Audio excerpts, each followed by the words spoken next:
బ్రహ్మయుగం అనేది 17వ శతాబ్దానికి చెందిన మూవీ. దీని స్టోరీ సౌత్ మలబార్ లో నడుస్తుంది. మూవీ స్టార్ట్ అవగానే మనకి అడవిలో ఇద్దరు వ్యక్తులను చూపిస్తారు. వాళ్ళని చూడగానే వాళ్ళు ఎక్కడి నుండో పారిపోయి వస్తున్నట్టుగా అర్థమవుతుంది. వాళ్ళలో ఒక అతని పేరు కోరా, ఇంకొక అతని పేరు తేవ. వాళ్ళు ఎలాగైనా నది అవతల ఒడ్డుకు వెళ్లాలని చూస్తుంటారు. కానీ వాళ్ళు ఆ రాత్రికి అడవిలోనే ఉండిపోవాలని నిర్ణయించుకొని అక్కడే పడుకుంటారు. నిద్ర మధ్యలో తేవనికి మెలకు వచ్చి చూస్తే అతనికి దగ్గరలో కోరా ఎక్కడా కనిపించడు. తర్వాత అతనికి కొద్ది దూరంలో కోరా కనిపిస్తాడు. కోరా తన్మయత్వంతో దేన్నో అదే పనిగా చూస్తూ ఉంటాడు. తర్వాత కొద్దిసేపటికి అతనికి ఎదురుగా ఒక అందమైన అమ్మాయి వస్తుంది. ఆ అమ్మాయి ఒంటి మీద ఒక్కటంటే ఒక్క బట్ట కూడా ఉండదు. కోరా ఆ అమ్మాయిని చూడగానే ఆ అమ్మాయి ట్రాన్స్ లోకి వెళ్లిపోతాడు. అయితే తేవన్ ఆ అమ్మాయిని చూసిన వెంటనే ఆ అమ్మాయి కాదు, అది ఒక యక్షిణి అని తెలుసుకుంటాడు. తేవన్ కోరాని ఆ ట్రాన్స్ లో నుంచి ఈ లోకంలోకి తీసుకొద్దాం అనుకుంటాడు. కానీ యక్షిణి తనను ఏమైనా చేస్తుందనే భయంతో తేవన్ అక్కడి నుండి పారిపోతాడు. తర్వాత కోరా యక్షిణితో ఇంటిమేట్ అవడానికి ట్రై చేస్తాడు. యక్షిణి దారుణంగా కోరాని చంపేస్తుంది. ఇన్ఫాక్ట్ చెప్పాలంటే అతని రక్తం కూడా తాగేసి అక్కడి నుండి వెళ్ళి కట్ చేస్తే తర్వాత రోజు ఉదయం మళ్ళీ మనకి తేవన్ ను చూపిస్తారు. తేవన్ ఆకలి అడవిలో ఆహారం కోసం అటు ఇటు పరిగెత్తుతూ ఉంటాడు. అలా పరిగెత్తుతూ జలపాతం దగ్గరికి వెళ్తాడు. ఆ జలపాతం దాటడం అనేది కల్లో మాటలా అనిపిస్తుంది తేవన్కి. అలా తిరుగుతూ అడవిలో కనిపించిన ఒక పెద్ద మ్యాన్షన్ దగ్గరికి వెళ్తాడు. ఆ మ్యాన్షన్ చాలా పురాతనమైనది. ఆ మ్యాన్షన్ దగ్గర పడి ఉన్న ఒక కొబ్బరికాయని తినబోతాడు.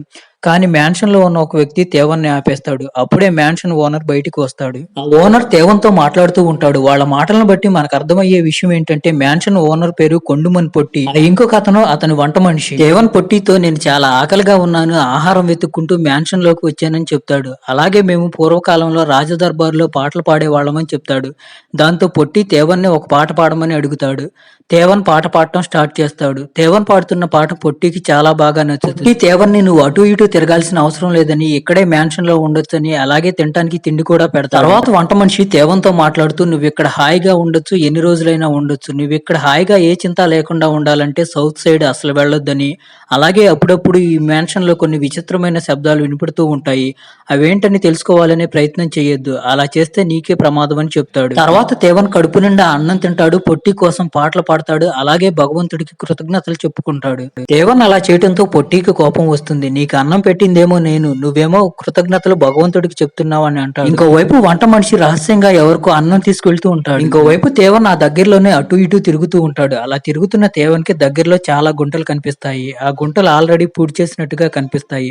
వాటిని దీర్ఘంగా పరిశీలిస్తే వాటిలో ఎప్పుడో చాలా మందిని చంపి పూడ్చిపెట్టినట్టుగా కనిపిస్తుంది. తేవన్ అక్కడ నుండి పారిపోయి మ్యాన్షన్ లోకి వస్తాడు. మ్యాన్షన్ లోకి పారిపోయి వచ్చిన తేవన్ కి కొన్ని విచిత్రమైన శబ్దాలు వినిపించడంతో ఆ శబ్దాలను ఫాలో అవుతూ వెళ్తాడు. అది ఇంతకు ముందు వంట మనిషి ఆహారం తీసుకెళ్లిన ప్రదేశం. ఆ రూమ్ పైన ఉంటుంది. తేవన్ ఆ వాయిస్ ని ఫాలో అవుతూ అక్కడికి వస్తాడు. అక్కడ తేవన్ కి వంట మనిషి తీసుకువెళ్లిన ఆహారం ప్లేటు, అలాగే ఆ విచిత్రమైన శబ్దాలు చేస్తున్న ఆకారం కనిపిస్తాయి. తేవన్ కి ఎవరో తన వైపుగా వస్తున్నట్లు అనిపించడంతో తేవన్ భయపడిపోయి అక్కడ నుండి పారిపోతాడు. తర్వాత రోజు తేవన్ మ్యాన్షన్ లో అటు ఇటు తిరుగుతూ ఉంటాడు. అలా తిరుగుతున్న తేవన్ కి బోర్డు గేమ్ ఆడుకుంటున్న పొట్టి కనిపిస్తాడు. పొట్టి ఒక్కడే బోర్డు గేమ్ ఆడుకుంటూ ఉంటాడు. పొట్టి తేవన్ ని బోర్డు గేమ్ ఆడటానికి ఇన్వైట్ చేస్తాడు. అలాగే ఏదైనా పందెం ఖాయమని అడుగుతాడు. తేవన్ తన దగ్గర పందెం కాయటానికి ఏదీ లేదని చెప్తాడు. అప్పుడు పొట్టి తేవన్ని నీ టైం అయినా కానీ పందెం కాయని చెప్తాడు. ఒకవేళ నువ్వు బోర్డు గేమ్ గెలిస్తే ఇప్పుడే ఇక్కడి నుంచి వెళ్లిపోవచ్చు, లేదా ఓడిపోతే నీ జీవితాంతం ఇక్కడే ఉండాల్సి వస్తుందని చెప్తాడు. అయితే తేవన్ తన జీవిత కాలాన్ని పందెంగా పెట్టి బోర్డు గేమ్ ఆడటానికి సిద్ధంగా లేడు. అయితే పొట్టి తెలివిగా ఆలోచించి తేవన్ని ఆ పాచికలు తీసి తన చేతిలో పెట్టమని అడుగుతాడు. తేవన్ అలాగే చేయబోతాడు. తేవన్ ఆ పాచికల్ని పొట్టి చేతిలో పెట్టబోతున్నప్పుడు పొట్టి తన చేతిని వెనక్కి లాక్కుంటాడు. అలా చేయటం వల్ల తేవన్ పాచికలను వదిలేస్తాడు. ఆ పాచికలు వెళ్లి బోర్డు పైన పడతాయి. అలా తేవన్ తనకి ఇష్టం లేకపోయినా కానీ బోర్డు గేమ్ ఆడాల్సి వస్తుంది. గేమ్ చివరికి చేరుకుంటుంది. పొట్టి గేమ్ లో గెలవాలంటే 2 పాచికల మీద ఆరుపడాల్సి ఉంటుంది. పొట్టి పాచికలు వేస్తాడు. కానీ ఒక పాచికలో 6 పడితే ఇంకో పాచికలో 1 పడుతుంది. కానీ పొట్టి తన శక్తులు ఉపయోగించి ఆ పాచిక కూడా 6 పడేటట్టు చేస్తాడు. దాంతో పొట్టి ఈ గేమ్ గెలుస్తాడు. పొట్టి చాలా హ్యాపీగా ఉంటాడు. ఇంకోవైపు వంట మనిషి వంట చేస్తూ ఉంటాడు. తేవన్ వచ్చి వంట మనిషితో మాట్లాడుతూ ఉంటాడు. వంట మనిషి పొట్టి చండాలంగా మాట్లాడతాడు. పొట్టి మంచోడు కాదని, పొట్టి గురించి అసలు నిజం నీకు తొందరలోనే తెలుస్తుందని తేవన్తో చెప్తాడు. ఇంకోవైపు పొట్టి పైన భోజనం చేస్తూ ఉంటాడు. అప్పుడే తేవన్ కూడా భోజనం దగ్గర కూర్చుంటాడు. అప్పుడే పొట్టి తేవన్ని వాళ్ళ అమ్మ గురించి అడుగుతాడు. అలా అడగటంతోనే తేవన్ ఒక్కసారిగా షాక్ అవుతాడు. ఎందుకంటే తేవన్ వాళ్ళ అమ్మ గురించి పొట్టికి ఎప్పుడూ చెప్పలేదు. ఈ సీన్ చూస్తే మనకేం అర్థం అవుతుందంటే పొట్టికి తేవన్ లైఫ్ స్టోరీ మొత్తం తెలుసని. ఎలా అంటే ఇంతకు ముందు తేవన్ని ఒక బానిసలాగా అమ్మేశారు. అక్కడి నుంచి పారిపోయాడు. పారిపోతూ ఈ మ్యాన్షన్ దాకా చేరు. తర్వాత పొట్టి తేవన్ని ఆ వంట మనిషి ఈ రోజు నా మీద వ్యతిరేకంగా నీకు ఏం చెప్పాడని అడిగి కూర్చుంటాడు. తేవన్ భయపడిపోతూ వంట మనిషి నాకేం చెప్పలేదని అంటాడు. కానీ పొట్టి తేవన్ మాటలను నమ్మడు. ఆ వంటవాడు అలాగే అందరికీ నా మీద వ్యతిరేకంగా చెప్తూ ఉంటాడు. అలాగే ఇంతకు ముందున్న నా సేవ ఆ వంటవాడి మాటల్లో పడి నన్ను లెక్క చేయటం మానేశాడు. ఎవరైనా నన్ను లెక్క చేయకపోతే నా కోపం వస్తుంది. దాంతో నేను నా సేవకుడిని చంపేయాల్సి వచ్చింది. అలాగే ఇక్కడికి చాలా మంది సేవకులు నా మాట వినలేదు. దాంతో నేను వాళ్ళందరినీ చంపేశాను. నువ్వు చూసే ఉంటావు కదా, ఇక్కడ చాలా గోతులున్నాయి. ఆ గోతుల్లో ఉందందరూ అలా నా మాట వినక చనిపోయిన వాళ్ళే అని చెప్తాడు. తర్వాత పొట్టి వంట మనిషి దగ్గరికి వెళ్లి వంట మనిషిని తిడుతూ ఉంటాడు. ఆశ్చర్యంగా వంట మనిషి కూడా పొట్టికి ఎదురు మాట్లాడతాడు. దాంతో పొట్టికి కోపం వస్తుంది. వంట మనిషి తలపైకెత్తి పొట్టి కళ్ళలో కళ్ళు పెట్టి చూస్తూ పొట్టిని తిడుతూ ఉంటాడు. అది పొట్టికి నచ్చదు. దాంతో పొట్టికి కోపం వచ్చి వంట మనిషిని తలదించమని చెప్తాడు. అయితే వంట మనిషి పట్టించుకోకుండా అరుస్తూనే ఉంటాడు. దాంతో పొట్టి కోపం వచ్చి దూరం నుంచే తన చేతులు చాచి వంట మనిషి గొంతు పట్టుకొని వంట మనిషిని దగ్గరికి లాక్కుంటాడు. తర్వాత పొట్టి వంట మనిషి గొంతు పట్టుకొని కాసేపు పిసికి వదిలేస్తాడు. తేవన్కి ఇదంతా చూసి భయం వేస్తుంది. పొట్టి ఎవరో తేవన్కి అర్థం కాదు. తర్వాత తేవన్ వంట మనిషి దగ్గరికి వెళ్లి అసలు పొట్టి ఎవరు, అతను మనిషా దయ్యమా అని అడుగుతాడు. దాంతో వంట మనిషి తేవన్కి పొట్టి గురించి చెప్పడం స్టార్ట్ చేస్తాడు. నిజానికి పొట్టి పూర్వీకులు వరాహ రూపాన్ని పూజించేవాళ్ళు. ఆ వరాహ దేవుడిని సంతృప్తి పరిచేవాళ్ళు. సంతృప్తి చెందిన వరాహ దేవుడు పొట్టి వాళ్ళకి ఒక మ్యాజికల్ బాక్స్ ఇస్తాడు. ఆ మ్యాజికల్ బాక్స్ తీసుకొని ఏది కోరుకుంటే అది జరుగుతుంది. ఎందుకంటే ఆ బాక్స్ లో చెత్తన్ అనే శక్తి ఉంటుంది. పొట్టి ఫ్యామిలీ వాళ్ళు ఆ బాక్స్ లో చెత్తన్ని పెట్టి వాళ్ళ కోరికలన్నీ తీర్చుకుంటూ ఉంటారు. ఒక రోజు చెత్తన్ తన నోరు తెరిచి పొట్టి వాళ్ళ పూర్వీకులకి నోటి లోపల నరకం చూపిస్తుంది. అలా చెత్తను ఒక్కొక్కళ్ళుగా పొట్టి వాళ్ళ పూర్వీకులను చంపుతూ ఉంటుంది. చెత్తన్ని కంట్రోల్ చేయడానికి ఎక్కడెక్కడి నుండో పెద్ద పెద్ద పండితులు వస్తారు, కానీ ఎవరు చెత్తన్ని కంట్రోల్ చేయలేకపోతారు. లాస్ట్ కి పొట్టి వాళ్ళ ఫ్యామిలీలో ఒక్కడే మిగులుతాడు. అతనే మన కొడుమాన్ పొట్టి. కొడుమాన్ పొట్టి చేతన్ మీద గెలిచాడా లేదా అనేది మనకు తర్వాత తెలుస్తుంది.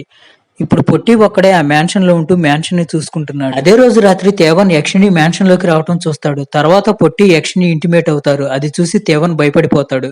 తర్వాత రోజు ఉదయం తేవన్ అక్కడి నుండి పారిపోవాలనుకుంటాడు. తేవన్ వంట మనిషిని కూడా తనతో పాటు రమ్మని అడుగుతాడు. కానీ వంట మనిషి అసలు తేవన్ మాటలు పట్టించుకోడు. దాంతో తేవన్ ఒక్కడే అక్కడి నుండి పారిపోవాలనుకుంటాడు. తర్వాత తేవన్ తన రూమ్ లోకి వెళ్లి సామాన్ సర్దుకుంటూ ఉంటాడు. అప్పుడే అక్కడికి పొట్టి వస్తాడు. పొట్టిని చూసి తేవన్ భయపడిపోతూ నేను ఇక్కడి నుంచి వెళ్లిపోవాలనుకుంటున్నానని చెప్తాడు. దానికి పొట్టి ఇక్కడ నిన్ను ఎవరూ ఆపాలనుకోవటం లేదు, కాకపోతే ఇప్పుడు వర్షం పడుతుంది, వర్షం ఆగేదాకా ఉండి వర్షం ఆగాక వెళ్ళమని చెప్తాడు. ఇక్కడే ఆశ్చర్యం కలిగించే ఇంకో విషయం ఏంటంటే అసలు అక్కడ వర్షం పడదు. పొట్టి అలా అనగానే పెద్దగా వర్షం కురవటం స్టార్ట్ అవుతుంది. అప్పుడు పొట్టి తేయాంతో ఇక్కడ వర్షం అంటూ పడదు, వర్షం పడటం స్టార్ట్ అయిందంటే ఉంటుంది, ఒకసారి ఇలాగే 3 సంవత్సరాలు కంటిన్యూస్ గా కురిసిందని చెప్తాడు. రాత్రి అవగానే పొట్టి తేవన్ పైన కోప్పడుతూ ఉంటాడు. ఎందుకంటే పొట్టి ఇంతకు ముందు సేవకుల్లాగే తేవన్ కూడా పొట్టికి నచ్చటం లేదు. తేవన్ పొట్టి మాట వింటలేదని పొట్టికి తేవన్ అంటే కోపం. ఇంకోవైపు పొట్టిని చూసి భయపడిపోతూ ఉంటాడు. ఎందుకంటే ఇంతకు ముందు సేవకులు తన మాట వినలేదని పొట్టి వాళ్ళని చంపేశాడు. అలాగే తన్ను కూడా చంపేస్తాడేమోనని చెప్పి తేవన్ భయపడుతూ ఉంటాడు. తర్వాత వంట మనిషి తేవన్ కలిసి మందు కొడతారు. తర్వాత తేవన్ వంట మనిషికి తన గురించి చెప్పడం మొదలు పెడతాడు. నా ఇల్లు నది ఒడ్డునే ఉంటుందని, మా అమ్మ చాలా మంచిది, నా కోసం ఎదురు చూస్తూ ఉంటుంది. మా అమ్మ చాలా కష్టపడి నా కోసం ఒక చెవి రింగును చేయించింది, నేను వెళ్లి ఆ రింగును వేసుకోవాలని చెప్తాడు. తర్వాత తేవన్ వెళ్లి నిద్రపోతాడు. తేవన్ కల్లో ఒక భూతం కనిపిస్తుంది. మరుసటి రోజు ఉదయం వర్షం కురుస్తూ ఉంటుంది. తేవన్ కూర్చొని బయటకు చూస్తూ ఉంటాడు. వంట మనిషి ఒక గుంట తవ్వుతూ ఉంటాడు. అది చూసి తేవన్ భయపడిపోతాడు. ఎందుకంటే ఇంతకు ముందు సేవకుల్లాగే ఇప్పుడు తనని చంపేయబోతున్నారని తేవన్కి అర్థం అవుతుంది. దాంతో తేవన్ ఆ వర్షంలోనే అక్కడి నుండి పారిపోతాడు. అలా తేవన్ మ్యాన్షన్ లో నుంచి బయట అడుగు పెడతాడో లేదో తేవన్కి వెంటనే రక్తపు వాంతులు అవుతూ ఉంటాయి. దాంతో తేవన్ మళ్ళీ తిరిగి మ్యాన్షన్ లోకి వచ్చేస్తాడు. ఇంకోవైపు పొట్టి తేవన్ కోసం వెయిట్ చేస్తూ ఉంటాడు. నువ్వు నాకు చెప్పకుండా ఇక్కడి నుంచి పారిపోగలననుకున్నావా? ఒకవేళ నీకు పారిపోవాలనిపించిందనుకో నన్ను బతిమలాడుకొని అడిగి వెళ్ళాలి, అంతేకాని ఇలా చేయకూడదు. ఇప్పుడు ఇక్కడి నుంచి వెళ్ళిపోతానని నన్ను ఒకసారి బతిమలాడమని చెప్తాడు పొట్టి. దాంతో తేవన్ పొట్టి కాళ్లపైన పడి నన్ను ఇక్కడి నుంచి పంపించేయమని బతిమలాడు. అలా చాలాసేపు బ్రతిమలాడించుకున్న తర్వాత పొట్టి రాక్షసంగా నవ్వుతూ నువ్వు ఇక్కడ నుండి బయటకు వెళ్ళడానికి నేను నీకు పర్మిషన్ ఇవ్వట్లేదు అని చెప్తాడు. ఒకసారి మ్యాన్షన్ లోకి వచ్చిన వాళ్ళు తిరిగి బయటకు వెళ్ళటం అనేది అసాధ్యం. ఎందుకంటే ఎవరైనా పారిపోవడానికి ట్రై చేసినప్పుడు పొట్టి వాళ్ళకి రక్తపు వాంతులు అయ్యేలాగా చేస్తాడు. దాంతో మళ్ళీ వాళ్ళు తిరిగి మ్యాన్షన్ లోకి రావాల్సి ఉంటుంది. తర్వాత తేవన్ వెళ్లి వంట మనిషిని కలుస్తాడు. వంట మనిషి తేవన్ని ఒక దారి గుండా పై రూమ్ లోకి తీసుకువెళ్తాడు. అక్కడ ఒక శవం ఉంటుంది. ఆ శవాన్ని చూసి తేవన్ ఒక్కసారిగా షాక్ అవుతాడు. ఇప్పుడే ఒక అదిరిపోయే ట్విస్ట్ రివీల్ అవుతుంది. ఆ శవం ఎవరిదో కాదు, కొడుమాన్ పొట్టిది. అందరిలాగానే కొడుమాన్ పొట్టి కూడా చేతన్ని ఓడించడానికి వెళ్ళినప్పుడు కొడుమాన్ పొట్టి చేతన్ని ఓడించలేక చేతన్ చేతిలో చచ్చిపోతాడు. తర్వాత చట్టన్ కొడుమాన్ పొట్టి శరీరంలో చేరి మ్యాన్షన్ ని కంట్రోల్ చేస్తూ ఉంటాడు. పొట్టి బాడీని పుడిచిపెట్టడానికి వంట మనిషి గుంట తవ్వుతూ ఉంటాడు. చేతన్ దగ్గర సూపర్ న్యాచురల్ పవర్స్ చాలా ఉంటాయి. అందువల్లే అతనికి మ్యాన్షన్ లో ఎవరేం మాట్లాడుకున్నా ఇట్టే తెలిసిపోతుంది. తర్వాత వంట మనిషి తేవంతో ఇక్కడ నుంచి బయటపడాలంటే ఒకే ఒక మార్గం. ఆ మార్గం ఇక్కడున్న బేస్మెంట్ కింద ఉన్న ఒక రూమ్ లో ఉంది. కానీ ఆ రూమ్ లాక్ చేసి ఉంటుంది. ఆ రూమ్ లో ఒక దీపం ఉంది. ఆ దీపం ఎప్పటి నుంచో వెలుగుతూ ఉంది. ఆ దీపం ఇప్పటిదాకా ఒక్కసారి కూడా ఆరిపోలేదు. మనం గాని ఆ దీపాన్ని ఆర్పేసామనుకో పొట్టి బలహీనుడవుతాడు. దాంతో మనం ఈజీగా ఇక్కడ నుండి ఎస్కేప్ అవ్వచ్చు అని చెప్తాడు. కానీ ఇక్కడున్న సమస్య ఏంటంటే ఆ రూమ్ కి లాకేసి ఆ లాక్ ఎక్కడుందో పొట్టికి తప్ప ఇంకెవరికీ తెలియదు. పొట్టి ఎప్పుడు ఆ లాక్ ని రక్షిస్తూ ఉంటాడని చెప్తాడు. కొద్ది రోజులైతే ఇక్కడ ఆ తాళాన్ని సంపాదించడం కూడా కష్టం అవుతుంది. ఎందుకంటే ఈ ప్లేస్ అలాంటిది. ఇక్కడికి వచ్చిన వాళ్ళు తమ గత జీవితాన్ని మర్చిపోతూ ఉంటారు. అదే మాటల్ని నిరూపించడానికి వంట మనిషి తేవన్ని నువ్వు ఇక్కడ ఎంతకాలం నుంచి ఉంటున్నావని అడుగుతాడు. దానికి తేవన్ కొద్ది రోజుల నుంచి ఇక్కడే ఉంటున్నానని చెప్తాడు. వంట మనిషి తేవన్ని కొద్ది రోజుల నుంచా లేకపోతే కొద్ది నెలల నుంచా అని అడుగుతాడు. నిజంగానే తేవన్ కొద్ది నెలలుగా ఇక్కడే ఉంటున్నాడు. కానీ అతనికేమో రోజుల్లాగే అనిపిస్తుంది. తర్వాత వంట మనిషి కనీసం నీకు నీ పేరైనా గుర్తుందా అని తేవన్ని అడుగుతాడు. ఆశ్చర్యంగా తేవన్కి అతని పేరు కూడా గుర్తుండదు. తేవన్ వాళ్ళ అమ్మ పేరు కూడా మర్చిపోతాడు. దాంతో తేవన్ ఎలాగైనా తాళం చేసి సంపాదించి ఇక్కడ నుండి బయటపడాలనుకుంటాడు. తేవన్ సరాసరి పొట్టి దగ్గరికి వెళ్లి నాతో పాటు ఒక బోర్డు గేమ్ ఆడమని అడుగుతాడు. ఆ మాటలు విని పొట్టి పందెం కాయటానికి నీ దగ్గర ఏమి లేదు కదా అని అడుగుతాడు. తేవన్ నా దగ్గర తాళం చెవి ఉందని చెప్తాడు. తాళం చెవి అనే మాట వినగానే పొట్టి తన చేతిని పొట్టపైన పెట్టుకుని ఉంటాడు. ఎందుకంటే పొట్టి మొల్లో కట్టుకున్న తాళాన్ని చెక్ చేసుకోవడానికి. వెంటనే తేవన్ మాట మారుస్తూ నా జీవితానికి సంబంధించిన తాళం చెవి మీ దగ్గరే ఉంది కదా, అది గెలిస్తేనే కదా నాకు స్వాతంత్రం వచ్చేదని చెప్తాడు. పొట్టి తేవన్ మాటలను అర్థం చేసుకుంటాడు. బోర్డు గేమ్ ఆడటానికి ఒప్పుకోడు. తర్వాత వంట మనిషి తేవన్ కలిసి ఒక మంచి ప్లాన్ వేస్తారు. వంట మనిషి పొట్టి కోసం మంచి రుచికరమైన వంటకాలు ఉండాలని పొట్టి ఆ వంటలన్నీ తిని నిద్రపోతున్నప్పుడు తేవన్ పొట్టి దగ్గర నుంచి తాళం చెవి కొట్టేయాలని చెప్పి ప్లాన్ వేస్తారు. తర్వాత వంట మనిషి పొట్టి కోసం వంట చేస్తూ ఉంటాడు.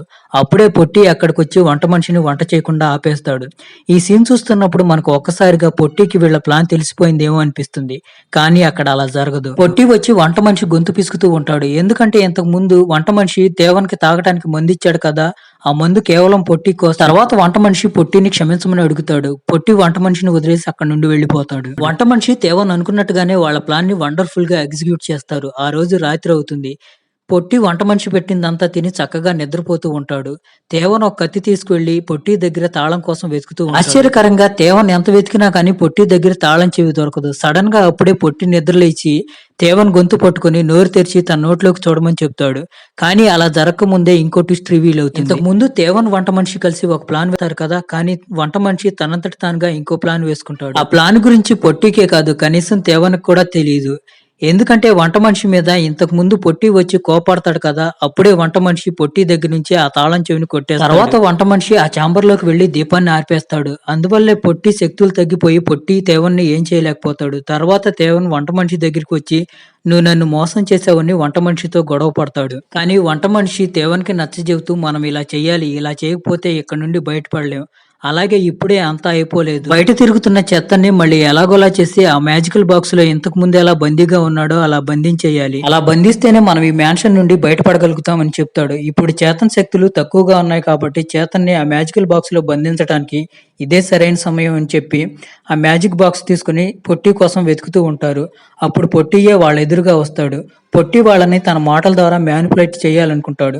కానీ వంట మనిషి చాలా తెలివైన. వంట మనిషి ముందుగానే తేవన్ని కూడా హెచ్చరిస్తాడు. చేతన్ మనల్ని మాయ చేయడానికి ట్రై చేస్తాడు, వాడి మాయలో మనం అసలు పడకూడదని చెప్తాడు. ఇప్పుడే మనకు ఒక పాయింట్ రివీల్ అవుతుంది. వంట మనిషి ఎవరో కాదు, కొడుమన్ పొట్టి కొడుకు. కొడుమన్ పొట్టికి ఒక తక్కువ జాతికి చెందిన స్త్రీతో సంబంధం ఉంటుంది. ఆ తక్కువ జాతికి చెందిన స్త్రీకి పుట్టిన వాడే ఈ వంట మనిషి. వంట మనిషి చెత్తంతో పుట్టుక వల్ల ఎవరు బ్రాహ్మణులు కారని, చేసే పనుల ద్వారానే బ్రాహ్మణులు అవుతారని చెప్తాడు. తర్వాత వంట మనిషి తేవన్ కలిసి చెత్తన్ పైన అటాక్ చేస్తారు. చెత్తన్ ఒక్కడే వీళ్ళిద్దరిని ఎదుర్కొంటాడు. ఆ ఫైట్ లో వంట మనిషి తేవన్ వేరైపోతారు. తేవన్ ఎలాగోలా తప్పిపోకుండా తనని తాను కాపాడుకుంటాడు. ఇంకోవైపు వంట మనిషి చేతన్తో ఫైట్ చేస్తూ ఉంటాడు.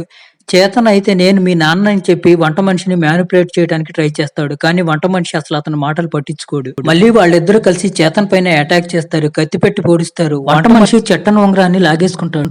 తర్వాత వంట మనిషి పొట్టి బాడీకి నిప్పు పెడతాడు. దాంతో ఆ నిప్పు మ్యాన్షన్ అంతా వ్యాపిస్తుంది. పొట్టి బాడీ పూర్తిగా కాలిపోతుంది. అప్పుడే మొట్టమొదటిసారి చేతన్ పొట్టి బాడీ నుంచి బయటకు వస్తాడు.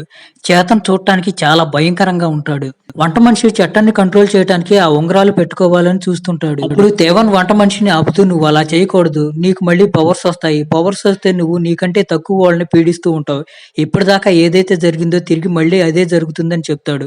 అయితే వంట మనిషి తేవన్ మాటలు పట్టించుకునే పరిస్థితిలో లేడు. దాంతో తేవ కొట్టుకుంటూ ఉంటారు. చేతన్ సైలెంట్ గా కూర్చొని వీళ్ళిద్దరు ఫైట్ ని ఎంజాయ్ చేస్తూ ఉంటాడు. ఇంకోవైపు మ్యాన్షన్ మొత్తం మంటలు వ్యాపిస్తాయి. దాంతో ఈ పురాతనమైన కట్టడం కూలిపోతుంది. కట్ చేస్తే మనకి తర్వాత రోజు ఉదయం సీన్ చూపిస్తారు. తేవన్ మ్యాన్షన్ లో నుండి బయటికి వెళుతూ ఉంటాడు. అలా కొంచెం దూరం వెళ్ళిన తర్వాత తేవన్ పైన వంట మనిషి అటాక్ చేస్తాడు. ఎందుకంటే తేవన్ దగ్గర ఉంగరం ఉంది. ఆ ఉంగరం మళ్ళీ వంట మనిషికి కావాలి. దాంతో వాళ్ళిద్దరి మధ్య ఫైట్ జరుగుతుంది. ఆ ఫైట్ జరుగుతున్నప్పుడు వంట మనిషి ఒక నోటీస్ చేస్తాడు. అదేంటంటే తేవకు ఉండాల్సిన పోగు ఉండదు. దాంతో పాటు తేవన్ కొంచెం విచిత్రంగా బిహేవ్ చేస్తూ ఉంటాడు. అది చూసి వంట మనిషికి అర్థమయ్యే విషయం ఏంటంటే అతను తేవన్ కాదని. ఇప్పుడు మనకి మ్యాన్షన్ సీన్ చూపిస్తారు. మ్యాన్షన్ కూలిపోయినప్పుడే తేవన్ అక్కడే చనిపోతాడు. అంటే ఇప్పుడు తేవన్ రూపంలో ఉంది చేతన్ అన్నమాట. చేతన్ దగ్గర రింగ్ కూడా ఉంది. దాంతో వంట మనిషి పరిగెత్తుకుంటూ సెలయర్ దగ్గరికి వచ్చి అక్కడ అరుస్తూ ఉంటాడు. ఎవరో గుర్తు తెలియని వ్యక్తులు వంట మనిషిని షూట్ చేసి చంపేస్తారు. అక్కడే అటు ఇటు తిరుగుతున్న పోర్చుగీస్ సోల్జర్ ఒకతను వంట మనిషిని షూట్ చేసి చంపేస్తాడు. కట్ చేస్తే మనకి తేవన్ ని చూపిస్తారు. తేవన్ నవ్వుతూ తన ప్రతిబింబాన్ని నీళ్లలో చూసుకుంటాడు. నిజానికి అతను తేవన్ కాదు, చేతన్. అలా నవ్వుతూ నీళ్లలో చూస్తున్న తేవన్ కి పొట్టి ప్రతిబింబం కనిపిస్తుంది. ఇక్కడతో ఈ మూవీ ఎండ్ అయిపోతుంది.